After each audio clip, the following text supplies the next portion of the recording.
Good day, everyone. My name is Carlisle Jan Jacob Sakinyaman, and I'm in grade 2.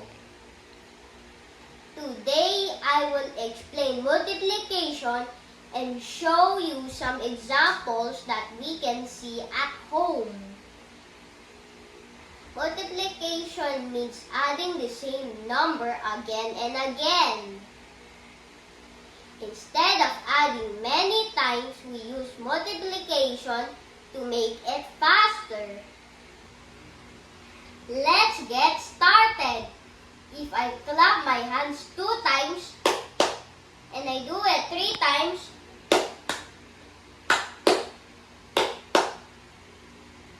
it is 2 plus 2 plus 2 equals 6. In multiplication, it is 2 times 3 equals 6. Let's try another one. Look, I have books here, and I put them in groups.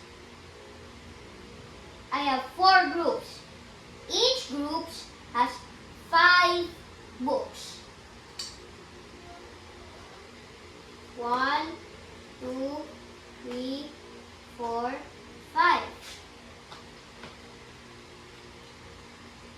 1, 2, 3, 4, 5. Fourth group. I need third group. 1, 2, 3, 4, 5. 1, 2, 3, 4, 5.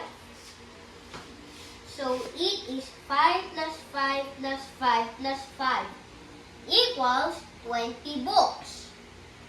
In multiplication, it is 4 times 5 equals 20 books. Yay! The last example. Look, I have robot toys. I have 3 groups. Each group has 3 robot toys. First group, 1, 2, 3. Second group, 1, 2, 3. Third group, 1, 2, 3. So it's 3 plus 3 plus 3 equals 9. In multiplication, it is 3 times 3 equals 9 robot toys. So today we learned that multiplication is an easier and faster way of adding the same numbers many times. We use multiplication with claps, books, and toys. I hope you enjoyed learning with me. Thanks for watching and goodbye!